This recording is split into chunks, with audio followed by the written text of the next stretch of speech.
Hello children, I hope you all are doing fine. I welcome you all to our special English hour. Here we learn lots of new things and we learn these things while having fun. Are you all ready for some fun? Let's get started. So today let's read the second part of Red-Headed League. And let's find out how Sherlock Holmes solved this mystery. Children, you all know how important it is for us to learn new words. So before we read the second part of the story, let's learn some new words. Strand, strand, strand. A strand of hair was falling on her face. Route, route, route. He took a different route to reach his home. Seized, seized, seized. She seized the opportunity. Admiration, admiration, admiration. Everyone looked at her with admiration. Peculiar, peculiar, peculiar. There was a peculiar smell coming from the room. Children, now let's read the second part of our story. Please open page number 82 of your textbook. Now, I will be reading this story and I request you to point at the words as I read them. And if you don't have a textbook, listen to me carefully. अब मैं ये कहानी पढ़ूंगी और मैं चाहती हूँ कि आप भी अपने टेक्स्ट बुक में पॉइंट करें और अगर आपके पास टेक्स्ट बुक ना हो तो आप मुझे ध्यान से सुनिए। Part 2 What happened next? Dr. Watson's account. Well, Watson, what do you think of it all? Asked Mr. Holmes after Mr. Wilson had left. I make nothing of it, I answered frankly. Holmes sat silently for some time and then invited me to go out with him. We went to the square where Mr. Wilson had his shop. Holmes observed the area carefully. There were many shops and offices in the square, and a bank just behind Mr. Wilson's shop. Holmes spent some time outside the shop and thumped upon the pavement 2 or 3 times. Finally, he knocked on Mr. Wilson's door. A young man opened the door. Mr. Holmes asked him the way to the Strand. The assistant answered the question and quickly closed the door. As you all remember that when we read Sherlock Holmes stories, it's always Dr. Watson who narrates the story. So here, after Mr. Wilson left, Holmes started asking questions to Dr. Watson. He asks Dr. Watson what is his opinion, and Dr. Watson says that he doesn't understand any of it. So Sherlock Holmes starts thinking, and after a few minutes he makes up his mind, and he and Dr. Watson leave the house. After a while they reach Mr. Wilson's office. Sherlock Holmes tries spending some time there and he starts thinking. While he's standing there, he observes the surroundings and he sees that there are many shops and there is one bank behind Mr. Wilson's office. After a while, Sherlock Holmes and Dr. Watson go to Mr. Wilson's shop. They knock the door, and after a while, Mr. Wilson's assistant opens the door. Sherlock doesn't tell him anything. He asks for a way to go to Strand.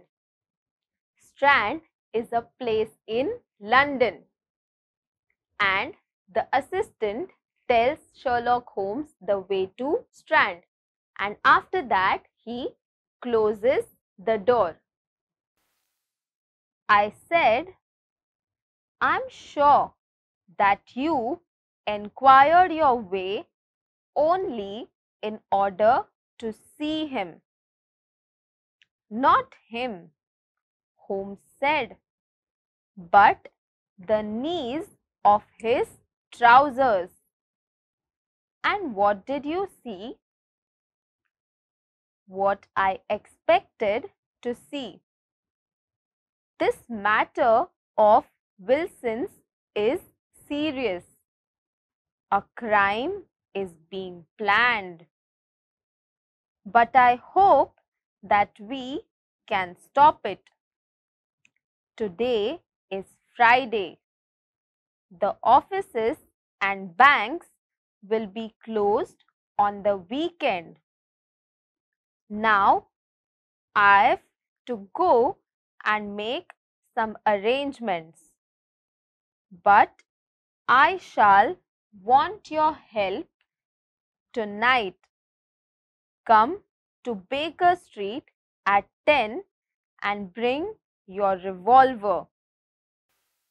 While Sherlock Holmes was talking to Mr. Spaulding, Dr. Watson was observing.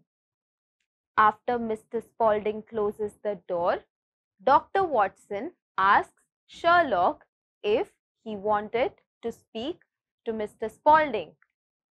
And to that, Sherlock Holmes replies that he was not interested in Mr. Spaulding but his trousers. Doesn't that sound odd? Mr. Watson also felt that this was odd, but Sherlock Holmes doesn't give further explanation. He tells Dr. Watson that this is a very serious affair and he thinks that a crime is being planned. But Sherlock has a solution to it.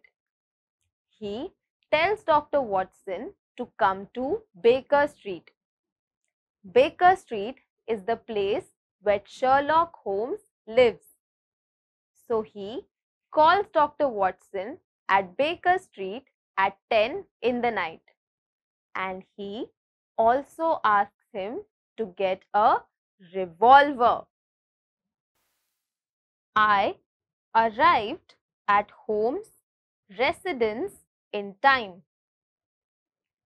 There were two other men with him, Mr. Jones of Scotland Yard and Mr. Merryweather, a banker. Holmes announced, "Tonight we are going to hunt one of the smartest criminals in London."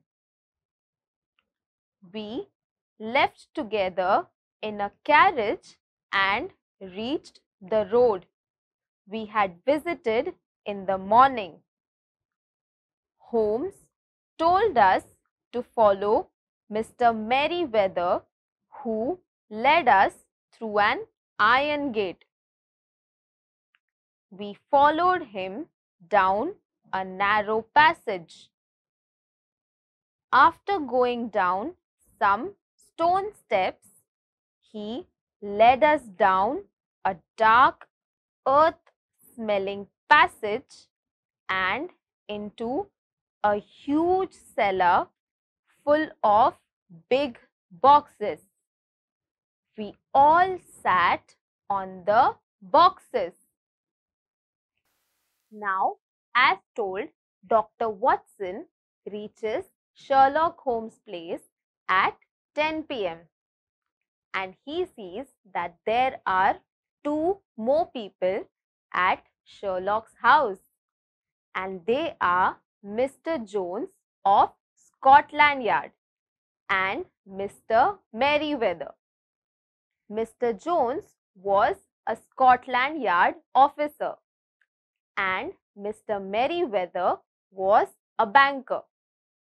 After a while, all these four people get into a carriage and then they reach the place where they had gone in the morning. Now, all of them get off the carriage and they start following Mr. Merryweather and they enter a passage. A passage is like a small lane. They walk into the dark passage and they reach a cellar. Cellar is an underground place. So, when they reach the cellar, they see that there are many boxes. So, all four of them sit on those boxes. We are in the cellar of the city branch of one of the main banks in London. Mr. Merryweather is the chairman of the bank and he will tell you why a criminal should take an interest in this cellar at present, said Holmes.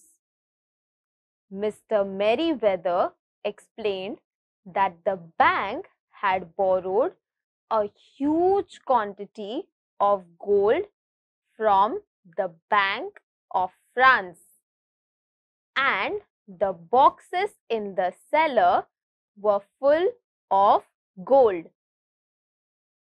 Holmes expected the criminals to act that very night.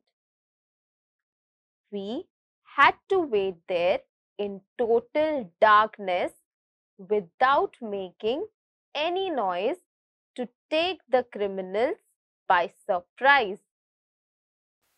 Once all of them are in the cellar, Sherlock Holmes tells them that they are in the biggest cellar of the biggest bank in London. And further, he explains what they are doing here. Mr. Merriweather is the chairman of the bank, and this bank had recently borrowed huge quantities of gold from the Bank of France, and all these boxes were filled with gold.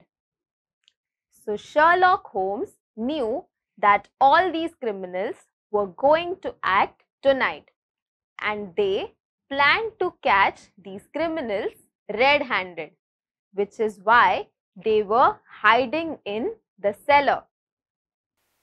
They have but one escape route, whispered Holmes. That is back through Mr. Wilson's house. I hope that some men are waiting at Mr. Wilson's door. Mr. Jones, I have an inspector and two officers waiting at his door. Then we have stopped all the holes. Now we must be silent and wait. Sherlock tells everyone that all these criminals only have one escape route, which means that they have only one way from where they can get out, and that way passes through Mr. Wilson's house. We waited silently for more than an hour. It was pitch dark in the cellar. Then suddenly a point of bright light appeared in the floor of the cellar. Then a line and a gash seemed to open, and a hand appeared. A broad stone turned over upon its side and left a square hole. A boyish face emerged. The man looked about and came out of the hole. He had a companion with him, a man with very red hair. The pair was none other than Spaulding, the assistant alias, the criminal Clay, and red-headed Mr. Duncan Ross. As soon as they climbed out of the hole, Sherlock Holmes sprang out and seized Clay by the collar.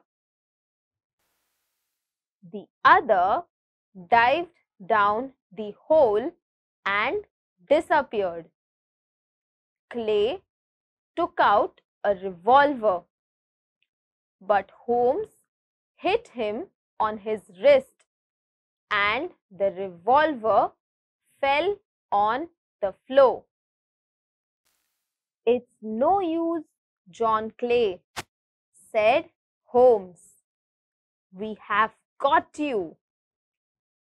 "So I see, but my friend has escaped," Holmes replied. "He cannot escape. There are 3 men waiting for him at the other end." Then Holmes handed over Mr. Clay to the policeman. Mr. Merriweather said, "Really, Mr. Holmes, I do not know how to thank you. You have foiled one of the most cunning attempts at bank robbery. The bank is grateful to you. You see, Watson, Holmes said after we reached his home.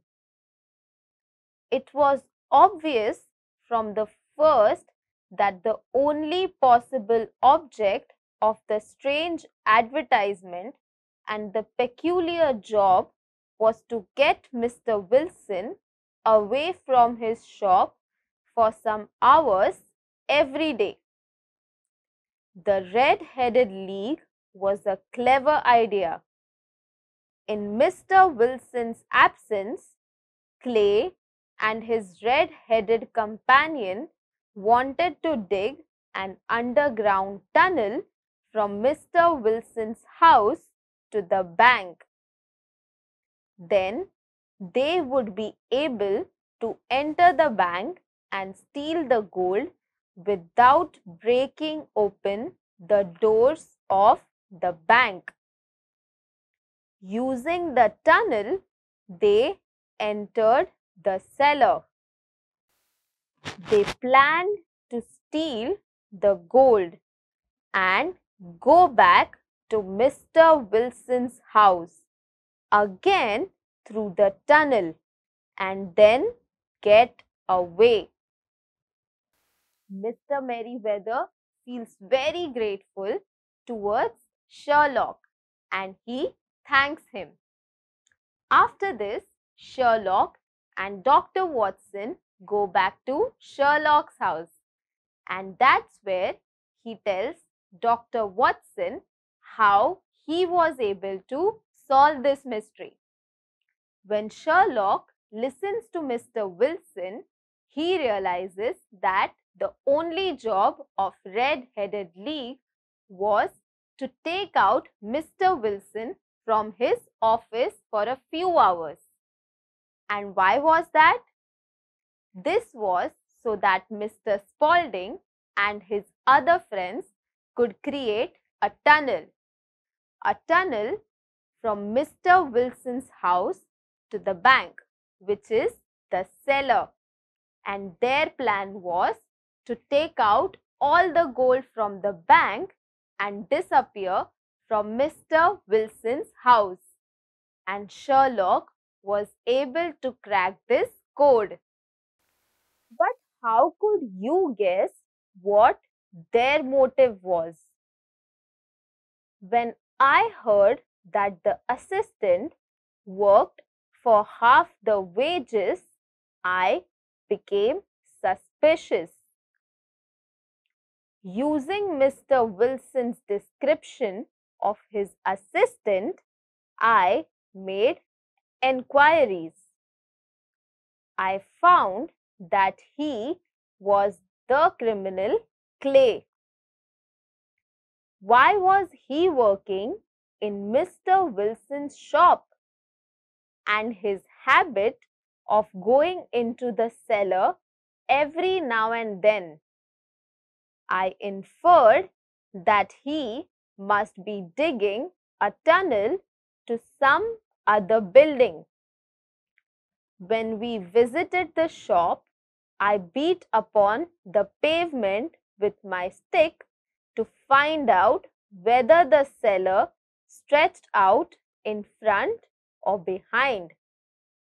It was not in front. I saw the bank on the other side of the house and guessed what the criminals had in mind. When Clay answered the bell, the knees of his trousers were wrinkled and stained.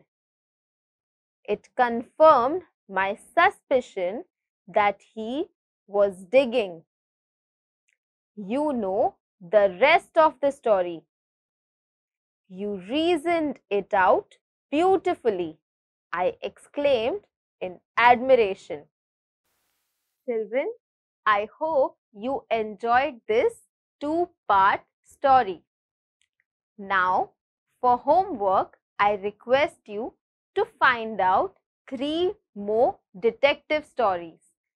These stories can be in any language and you can find out about these stories from your family members and friends.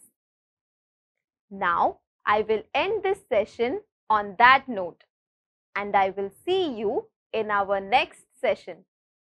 Until then, take care and stay safe. Bye.